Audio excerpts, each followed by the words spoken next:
આજે આપણે વાત કરવી છે સૌરાષ્ટ્રના પ્રખ્યાત સંત, સૌરાષ્ટ્રના નહીં પરંતુ પૂરા ગુજરાતના, હું એમ કહું ગુજરાતના નહીં પણ ભારતના, અને જ્યાં ત્યાં ભારતીયો વસે છે, એ અમેરિકા હોય, લંડન હોય, આફ્રિકા હોય કે યુરોપના કોઈ પણ દેશો હોય, ફ્રાન્સ હોય, ઇટલી હોય, જર્મની હોય, જ્યાં ભારતીયો વસે છે, આજે જલારામ બાપાને યાદ કરે છે.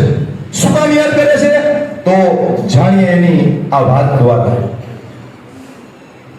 જલારામ બાપાનો જન્મ આજથી લગભગ અંદાજિત 250 વર્ષ પહેલા ગુજરાતના ગામડામાં એ વીરપુર ગામમાં થયો હતો. આ બધા જાણો છો, જૂનાગઢની બાજુનું એ વીરપુર અત્યારે તો તાલુકો છે, આમ તો નાનું ગામ છે, બહુ મોટો તાલુકો નથી. એ વીરપુર ગામમાં જલારામ બાપાનો જન્મ થયો અને એ જ્ઞાતિએ લુહાણા સમાજમાંથી એ આવતા હતા, એટલે કે લુહાણા જ્ઞાતિમાં એનો જન્મ થયો. એના પિતા છે પ્રધાનજી હતા અને જલારામ બાપાએ નાનપણથી જ છોકરાઓ, તમારા જેવડા 5મા વાળા છોકરા જે અત્યારે ભણે છે એના જેવડા જલારામ બાપા હતા. આપણે શું કરીએ છીએ અને એક મહાન પુરુષ શું કરે છે એની વાત મારે તમને કરવી છે. એ 10 વર્ષની ઉંમર, એટલે 5મા વાળાની અત્યારે ઉંમર 10 વર્ષની ગણાય, અને એના જેવડા જલારામ બાપા હતા. એ જો કે પેલું બીજું નામ ભણવા જતા, તો ભણવામાં એનું બહુ રુચિ કે મન લાગતું નહોતું. પહેલેથી જ એનું મન ક્યાં લાગતું? ગામમાં કોઈ સાધુ પુરુષ આવે, કોઈ મહાત્મા આવે, કોઈ સંત આવે તો એને આંગળી પકડીને પોતાની ઘરે લઈ આવે અને કે હાલો હાલો મહારાજ, હાલો મારી ઘરે મારું આંગળું પાવન કરો. આવું તો એ પેલું બીજું ત્રીજું ચોથું ભણતા ત્યારે એવું કરતા અને એને જમાડે. એના માતાને અને પિતાને એમ કહે કે આપણી ઘરે સંત આવ્યા, હાલો કે આપણે એને જમાડીએ. આવા સંસ્કાર તો એને કે પુત્રના લક્ષણ પારણામાં ઘોડિયામાં ઊભો હોય ને ત્યાં જ એના સંસ્કારની ખબર પડી જાય, પુત્રના લક્ષણ પારણામાં. તો આ જલારામ બાપા નાનપણથી જ આવી એની વૃત્તિ. અને 10 વર્ષના થયા એટલે એના પિતાજીને ગામમાં એક દુકાન, વીરપુરની અંદર દુકાન, અને એ દુકાનમાં એના કાકા, હમણાં ગીતમાં આવ્યું ને, એના કાકાનું નામ આવ્યું. કોઈને ખબર છે શું આવ્યું? વાલજી ઠક્કર છે કાકા. તો વાલજી ઠક્કર કાકા એટલે એના નાના ભાઈ વાલજીભાઈ, બરાબર. અને એના પિતા પ્રધાનજી એમ કીધું કે વાલજી, તારે આ જલાનું ધ્યાન રાખવાનું છે અને જલાને તારે ધીમે ધીમે આપણો ધંધો શીખડાવવાનો છે. અને કયો ધંધો? તો કે દુકાનમાં કેવી રીતે વેપાર કરવો, કેવી રીતે વસ્તુ દેવી, કેવી રીતે ગ્રાહક હારે બોલવું, આ બધી વસ્તુ તારે શીખવાની. કે કાંઈ વાંધો નહીં ભાઈ. અને ત્યારે ભાઈનું માન કેવું? તો કે એના બાપ જેવું, બાપની આજ્ઞા માને ને એવું ભાઈનું માનતા એ સમયમાં. અત્યારે તો બાપનું નથી માનતા, પણ ત્યારે એવી મર્યાદા હતી.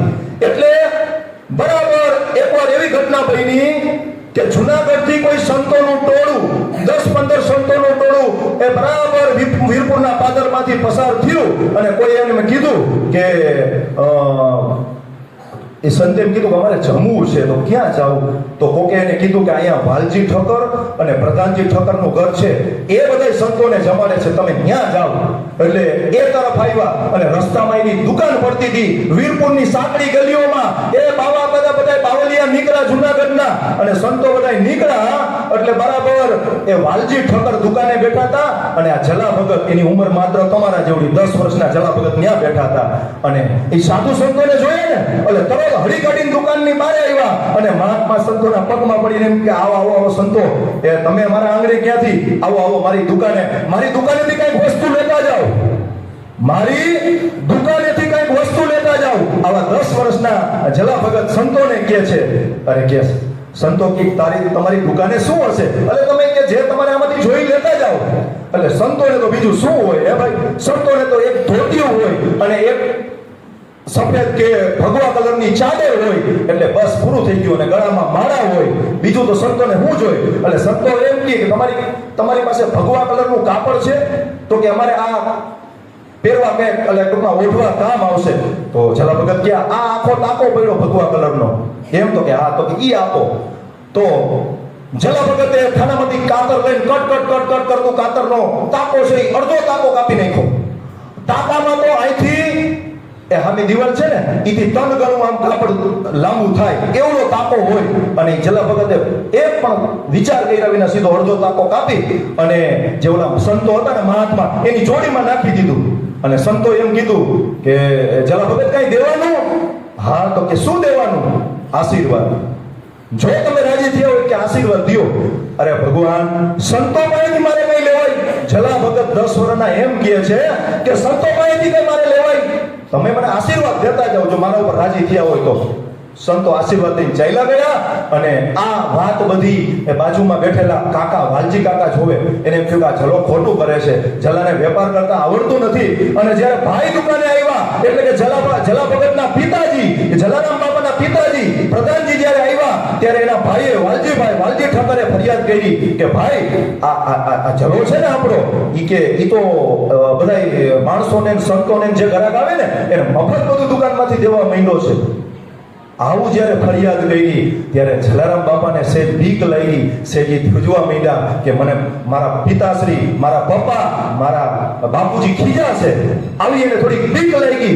એટલે પેલા તો એને વિશ્વાસ ન આવ્યો કેને જલા ભગતના પિતાજીને, ના મારો જલો આવું ન કરે.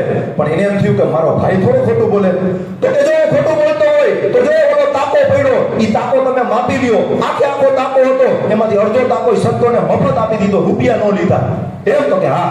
અને ટેપ પટ્ટી લઈ અને જ્યારે તાકો માપવા જાય, આ સત્ય બનેલી ઘટના, છોકરાઓ ધ્યાન રાખજો કે સત્ય બનેલી ઘટના, તાકો લઈ અને જ્યારે ટેપ પટ્ટી લઈ અને જલા ભગતના પિતાજી પ્રધાનજી જ્યારે માપવા જાય તો શું ચમત્કાર થયો. એ તાકો માપ્યો ને તો જેટલો હતો ને એટલો તાકો થઈ નીકળો. જેટલો હતો એટલો તાકો નીકળો. એમાં 1 ઇંચ કપડું ઓછું ન થયું, 1 ઇંચ ઓછું ન થયું. એટલે એના પિતાજીએ કીધું કે આમાં તો કાંઈ નથી, કે કપડું તો લીધેલું નથી, આખો તાકો છે. અરે એના ભાઈ વાલજી ઠક્કર કે નામે મારી સગી આંખે જોયું છે, હમણાં જ સંતો આવ્યા ને અડધો તાકો જલાએ કાપીને દીધો. કે પણ એ કે કાપીને દીધો તારી વાત સાચી, તો કે આમાં માપે તો એક જ કે આમાં 1 ઇંચ કપડું ઓછું નથી. અને ત્યારે જલા ભગતને હાશકારો થયો અને જલા ભગતે મનોમન ભગવાનનો આભાર માન્યો, રામનો આભાર માન્યો કે આજે તે મારી લાજ રાખી. તો આ તો એના બાળપણનો પરચો કે ભગવાન એની લાજ રાખે. અને મને જલા ભગત એટલે ગમે, મને વીરપુર એટલે ગમે કે મિત્રો દુનિયામાં એટલા બધા મંદિરો છે પણ કોઈ મંદિર એવું નથી, બધે દાન લેવામાં આવે છે. અને એટલા બધા પૈસા મંદિરમાં આવે છે કે પાવડો હોય ને પાવડો, અને પાવડેથી આમ ઢસડે ને તો એ પૈસા લેવામાં થાકી જાય એવા મોટા મોટા ધનાઢ્ય મંદિરો છે. પણ સૌરાષ્ટ્ર નહીં, ગુજરાત નહીં, આખા એશિયા ખંડની અંદર જો એકમાત્ર એવું મંદિર હોય કે અહીંયા દાન પેટી નથી. કોઈ પૈસા કોઈ દર્શનાર્થીઓ પાસે લેવામાં નથી આવતા, 5 પૈસા પણ. પહેલું એવું મંદિર છે આખા એશિયાનું કે અહીંયા દાન પેટી નથી, કોઈને દાન કરવાનું નહીં, ઈવન શ્રીફળ પણ વધેરવાનું નહીં. આવું એક મંદિર છે, ઈ આ જલારામ બાપાનું વીરપુરનું મંદિર. અને મને જલારામ બાપા એટલે ગમે છે, વીરપુર એટલે ગમે છે કે આપણે બધાને કાંઈ જરૂર હોય ને તો ભગવાન પાસે માગીએ, ભગવાન મને મારું આ કામ કરી દેજે ને, મારું આ કામ કરી દેજે ને, મને બંગલા બનાવી દે, ગાડી બનાવી દેજે ને, મને આમ કરજે ને, સુખી કરજે ને. પણ જો અખિલ બ્રહ્માંડનો અધિપતિ ભગવાન ખુદ એ જો ક્યાંય માગવા આવ્યો હોય તો એ વીરપુરમાં જલારામ બાપાની ઘરે ભિખારી બનીને માગવા ભગવાન આવ્યો. ક્યાંય નહીં હો, ભિખારી બનીને વીરપુરમાં ભગવાન માગવા આવ્યા. એટલે મને જલારામ બાપા ગમે છે. અને ત્રીજી વખત મને એટલે જલારામ બાપા ગમે છે અને વીરપુર એટલે ગમે છે કે લંડન થી ભક્તો આવે, એના લંડન થી આવે, અમેરિકા થી આવે, આફ્રિકા થી આવે, કે એક સામાન્ય ગામમાં દરેકમાંથી ભક્તો આવે, પણ બધાય માટે જમવાની વ્યવસ્થા એક જ સરખી. બધાય માટે બુંદીના લાડુ, રોટલો હોય, રોટલી હોય કે શાક હોય. એવું નહીં કે સાવકાર હોય, ધનાઢ્ય હોય, એને વીઆઈપી સુવિધા, ડાઇનિંગ ટેબલની સુવિધા, ઉપર એસી પંખા, અને સામાન્ય માણસો એને નીચે બેસીને, આવું નહીં. અને ચોથો મને એટલે ગમે છે કે જલા ભગત, તો જલાનો તમે ઊંધો અક્ષર કરો તો શું થાય? લાજ. એ ભક્તોની એ જે માનતાઓ હોય ને એ જલારામ બાપા પૂરી કરે છે, એની લાજ રાખે છે. એટલે મને જલારામ બાપા ગમે છે, આ 4 કારણથી. અને એ જલારામ બાપાની એક સૌથી અગત્યની વાત એ મારે આજે તમને કરવી છે. અને એ જલારામ બાપાની વાહવાને કીર્તિ થાતી હતી એટલે ભગવાનને, વિષ્ણુ ભગવાન રામને, નારાયણ એમ થયું કે આ જલા ભગતની કીર્તિ આટલી બધી વખણાય, ચાલ એની પરીક્ષા કરું. ભગવાન બ્રાહ્મણ ભગવાનનું એટલે કે સંતનું રૂપ લઈને આવ્યા. 80 વર્ષના સંત બની ગયા. આ મોટી મોટી દાઢી, હાથમાં આ પાછળ જટા છે, હાથમાં કમંડલ છે, ગળામાં માળા છે અને વીરપુરની બજારમાં ભટકે હો ભગવાન. અને ભગવાન કોકને પૂછે, એ ભાઈ જલા ભગતનું ઘર તમે જોયું? વિચાર કરો, આથી મોટી વાત શું? ખુદ અખિલ બ્રહ્માંડનો અધિપતિ એ જલા ભગતનું એડ્રેસ પૂછે કે જલા ભગતનું ઘર ક્યાં આવ્યું? અને શું કામ? કે એની પરીક્ષા કરવા માટે. અને કોકે કીધું કે ઓલી ખડકી રહી ને એ જલા ભગતની હો. અને જલા ભગતના ઘરે એ ખડકી દેખાડી એટલે તો ભગવાન એ સંતનું રૂપ લઈને આવ્યા હતા. ઘરડી ઉંમર, શરીરે કળસલી વળી ગઈ અને આમ ઊભા રહી શકે એવી સ્થિતિ નહીં, માંડ માંડ ચાલી શકે. અને ભગવાન એ ખડકી ખકડાવીને અંદરથી જલા ભગત, એ જલા ભગત, તો જલા ભગત કે કોણ છે એમ કરીને ખડકી ખોલી અને જોયું તો સાધુ મહાત્મા આવ્યા અને જલા ભગત એના પગમાં પડી ગયા. એમ કીધું, બોલો બોલો મહાત્મા, આ તો મારું આંગણું પાવન થઈ ગયું, આજે હું ધન્ય થઈ ગયો, તમે મારી ઘરે આવ્યા, આવો આવો અને જમીન જાઓ. અને જલા ભગતનું એકમાત્ર સૂત્ર હતું, જ્યાં ટુકડો ત્યાં પ્રભુ ઢોકળો. જલા ભગતને એના ગુરુ ભોજલરામ બાપા હતા, એના આશીર્વાદ હતા કે તું અન્નક્ષેત્ર ચાલુ કરજે. તેથી એને અન્નક્ષેત્ર એટલે જે ગામમાં કોઈ આવે એને જમવાનું ન મળે, સાધુ સંતો આવે, વટે માર્ગુ આવે તો એને બધાય જલા ભગતને ઘરે મૂકી આવે. પોતાની ઘરે નહીં, જલા ભગત નહીં કે અહીંયા તમને જમવાનું મળશે. અને અન્નક્ષેત્ર હલાવતા અને જરૂર પડે તો રોકાવાની વ્યવસ્થા કરતા. એટલે એમ કીધું કે તમે જમીન જાઓ. ત્યારે સાધુ થોડા ગરમ થઈ ગયા હો પરીક્ષા કરવા. અરે શું જલા ભગત તમે વાત કરો છો? મારે કાંઈ જમવું નથી તમારી ઘરે. અખિલ બ્રહ્માંડનો અધિપતિ ભગવાન વિષ્ણુ, ભગવાન રામ છે એમ બોલે છો.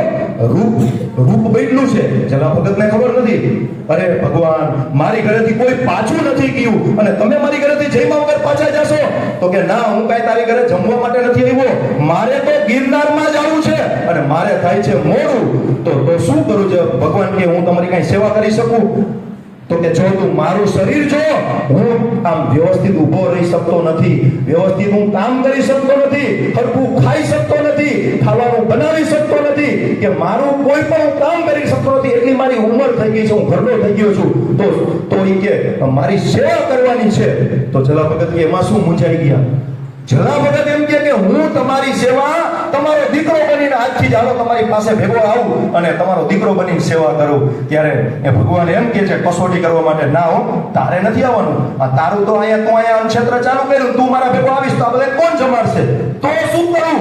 તો એ કે તારા ઘરેથી જે બાઈ છે ને, તારા ઘરે તારા ધર્મપત્ની છે ને વીરબાઈ માં, એને તું મારા ભેગા મોકલ, હું એને લઈ જાઉં, ઈ મારી સેવા કરે, ઈ મને જમવાનું બનાવી આપે, હું હાલી ન શકું અને મને મારી સેવા કરે.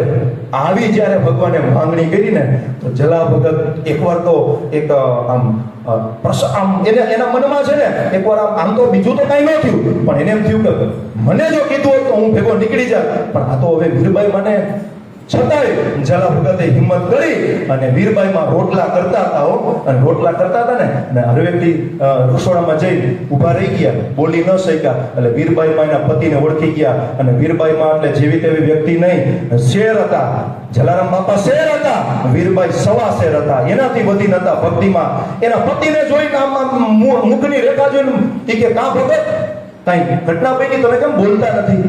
તો કે વાત જાણી એમ છે ને કે આ એક સંત આવ્યા છે અને એની સેવા કરવાનું. અરે એ કે હાલો હાલો કે એને રોટલા હું બનાવું છું, એને જમાડીએ આપણે. અરે એ કે તો જમવા ના પાડે, સેવા કરવાનું. તો કે એમાં શું, એને બે ચાર દી રોકાવ, આપણે એની સેવા કરીએ, સેવા ચાકરી કરીએ, પછી આ રાજી ખુશી કરીને જવું હોય ત્યાં જાય. અરે એમ નહીં, તો કે તમારી માંગણી કરી છે એની સેવા કરવા માટે, એનું શરીર કામ નથી કરતું. અને ત્યારે જલા ભગત ને તો ઠીક, પણ વીરબાઈ માના મુખની રેખાઈ નો બદલાણી હો, જરા એનું મોઢું પડી ન ગયું. અને એને એમ કીધું કે જો ભગત તમને કઈ વાંધો ન હોય તો તમે કયો, તો હું મહારાજ ઈ સાધુની સેવા કરવા માટે જાઉં. અને જલા ભગત કે મને તો શું વાંધો હોય, મેં તો વચન આપી દીધું છે સાધુને, એટલે હવે તો તમારે જવું પડશે, કાંઈ વાંધો નહીં. અને વીરબાઈ એ જે કાથરોટમાં પાણી હતું એમાં હાથ ધોઈ નાખ્યા અને એ રોટલો છે ને એ રોટલો તાવડીમાં મૂક્યો, એને વારવાય ન રહ્યા. રોટલો બળી જાય તો વારવાય ન રહ્યા. અને સીધાજી સાધુ ભેરા આમ નીકળી ગયા ને અને આમ સાધુ ભેરા હાલવા માંડ્યા ને અને વીરપુરની બજારમાં બધાને ખબર પડી ગઈ. એટલે બધા ભેગા થઈ ગયા માણસો, અને અમુક માણસો તો એ જલારામ બાપાને રોઈકા કે જલારામ બાપા આ બાવલીઓ એને ખબર નહોતી આ બાવલીઓ શું કરે છે કે આ આપણા કે વીરભાઈ માને કેમ લઈ જાય છે તમે કયો તો કે આને આયા ને પૂરો કરી નાખું કે બધા માણસો કહે અરે ના ના તમે એવું ન કરો આ તો કે સંત છે અને એને મેં વચન આપ્યું છે એટલે એને વીરભાઈ મને જવા દ્યો પછી બહુ જીદ કરે છે તો ખુદ છે ને એ દરબાર હતા ને એ ગામના વીરપુરના ઈ પણ આવીને એમ કે જલા ભગત આ ખોટું થાય છો વીરભાઈ માને તમે દીકરીના દાન દ્યો તો ચાલે ગાયના દાન દ્યો તો ચાલે સોનાના રૂપાના દાન દ્યો તો પત્નીનું દાન થોડું કરવું હોય પત્નીનું દાન દેવાનું હોય પણ ત્યારે જલારામ બાપા એમ કે અમારી બેની વચમાં તમે ન આવો તો સારું એમ કહીને એ જલારામ બાપા પોતાના ઓટે બેસી જાય અને વીરભાઈમાં એ સાધુ એટલે કે ભગવાન એને લઈને હાલ્યા જાય અને ગામના પાદરથી આગળ આમ જ્યાં નીકળ્યા અને બરાબર રસ્તામાં ઝાડવા જાજા જંગલ જેવો ઇલાકો આવે ગામ પસાર થઈ ગયું અને ભગવાન હવે હલવાના ભગવાન ફસાણા ભગવાન મૂંઝાણા ઈ કે હવે જલારામ બાપાની પરીક્ષા કરવા હું ગયો તો ખરા મને એમ કે જલારામ બાપા એની પત્ની થોડી આપશે મને અને આ જલારામ બાપાએ તો પત્ની મને આપી દીધી દાન કરી દીધું હવે મારે આનું શું કરવું મારે જલારામ બાપાની પત્ની આ વીરભાઈ મને ક્યાં લઈ જવા મારા વૈકુંઠમાં લઈ જવા કે મારે જલારામ બાપાની ઘરે પાછું જઈને પાછા આપી આવવા ખુદ ભગવાન ચક્રાવે ચડી ગયા કે જલારામ બાપા તો પરીક્ષામાં પાસ થયા પણ હવે મારે આ પત્નીના એની પત્નીનું શું કરવું આવા વિચારથી ભગવાન મૂંઝાણા ને તો ભગવાને શું કીધું ભગવાને વીરભાઈને એમ કીધું જંગલમાં એ વીરભાઈ આલિયો આ ધોકો અને આ જોડી આ બે વસ્તુ આ ધોકો અને આ જોડી એ તમે રાખો હું હમણાં જંગલ જઈને આવું છું અને પહેલાના સમયમાં જ્યારે અત્યારે તમે વોશરૂમ ગયો ને એ ત્યારે જંગલ જવું કહેતા ભગવાન એમ કીધું હું જંગલ જઈને આવું છું આલિયો આ જોડી અને આ ધોકો અને ભગવાન ગયા વીરભાઈમાં અહીંયા રાહ જોવે છે 5 મિનિટ 10 મિનિટ 15 20 મિનિટ અડધી કલાક થઈ જો અંધારું થવા લાગ્યું સાંજ પડી ગઈ અને વીરભાઈમાં થોડા ચિંતિત બની ગયા કે હવે શું કેમ હજી આવ્યા નહીં અને ઈ ગામના ગોવાળિયા એ પોતાની ગાયો ભેંસું લઈ અને આમ ગામમાંથી જંગલમાંથી પાછા નીકળતા હતા અને વીરભાઈ મને ઓળખી ગયા એટલે આ તો આપણા ગામના વીરભાઈમાં અને અહીંયાથી પગમાં પડ્યા એ વીરભાઈમાં તમે અહીંયા શું કરો છો વીરભાઈમાં આખી વાત કરી કે આવું થયું ને મારે આ સંત ભેગું જવાનું છે મને જલા ભગતે કીધું છે તો કેમ અરે કે ન જવાય ન જવાય અને આવું જે થતું હતું ને બરાબર ઈ બે ગોવાળિયા અને આ વીરભાઈ માં 3 વ્યક્તિ હતા અને આકાશમાંથી આકાશવાણી થઈ કે ધન્ય વીરભાઈ માત છેલ્લી કડી આપણે ધૂનમાં બોલ્યા ધન્ય જલારામને ધન્ય વીરભાઈ માતને ગોવિંદના ગુણલા ગાયા અને આકાશમાંથી આકાશવાણી થઈ કે ધન્ય વીરભાઈ માત તમને ધન્ય જલા ભગત તમને તમે મારી પરીક્ષામાંથી પસાર થયા છો મેં તમને આ છોડી અને ધોકો આપ્યો છે એને તમે તમારા મંદિરમાં જઈ અને એનું સ્થાપન કરજો અને ભક્તોના દર્શન માટે પધરાવજો અને તમે સાધુ સંતોની બધી સેવા ચાલુ રાખજો તમારી ઘરે કોઈ દી અન્ના ભંડાર નહીં ખૂટે એવો મારો આશીર્વાદ છે આવી આકાશવાણી થઈ એટલે ઓલા ગોવાળિયા કે હાલો વીરભાઈમાં હાલો વીરભાઈમાં કે મારાથી ન હોય એકવાર મારા પતિની આજ્ઞા થઈ ગઈ છે હું નહીં આવું અને ઓલા ગોવાળિયા દોડતે ગયા અને જલારામ બાપાને વાત કરી કે વીરભાઈ મને હાલો આપણે લેવા જઈને આવી ઘટના પડી અને જલારામ બાપાએ જ્યારે જવાની કે ભક્તોને હાલો આપણે જાય તૈયારી કરી આજુબાજુના માણસોને ખબર પડી બધાય માણસો આખું ગામ ભેગું થયું અને ઢોલ નગારા લઈ અને વાજતે ગાજતે વીરભાઈ માને સામયું કરવા માટે તેડવા માટે જંગલમાં ગયા સાંજે અને વીરભાઈ માને એ વાજતે ગાજતે લઈ આવ્યા અને વીરભાઈ માએ બધાને વાત કરી અને વીરભાઈ માએ આખા ગામની હાજરીમાં પોતાનો ધોકો અને એ જોડી હતી એ જલા ભગતને હાથમાં આપીને કીધું કે આજે આપણી ઘરે સાધુ આવ્યા હતા સાધુના વેશમાં ભગવાન આવ્યા હતા ઈ દઈ ગયા છે અને ઈ પછી એનું સ્થાપન જ્યાં વીરપુર જલારામ મંદિર છે ઈ મંદિરમાં તમે જોશો આજની તારીખે તમે તમારા માતા પિતા સાથે ક્યાંય જાઓ ફરવા વીરપુર જાઓ કે સાળામતી પ્રવાસ જાય તો મંદિરમાં તમે જોજો આજની તારીખે ઈ ભગવાને વીરભાઈ માને આપેલો ધોકો અને જોડી એ દર્શન માટે મૂક્યા છે અને આજે ભગવાને એને વચન આપ્યું હતું કે તારી ઘરે કોઈ દી અન્ના ભંડાર નહીં ખૂટે છે આજની તારીખે હજારો માણસો આવે કેટલી બસો આવે પ્રવાસની પણ વીરપુરમાં કોઈ દી અન્ન ખૂટતું નથી 1 રૂપિયો કોઈ પાસે દાન લેવાતું નથી તો આવા ભક્ત હતા તો આવા જલા ભગત છે ઈ તો એવા હતા વીરભાઈ માં એનાથી ચડિયાતા હતા તો આવા ભગતને આપણે યાદ કરી અને એનામાંથી કંઈક નવી પ્રેરણા લઈએ તો આપણે જીવનમાં પણ આગળ વધી શકીએ બોલો સંત શ્રી જલારામ બાપાની શ્રી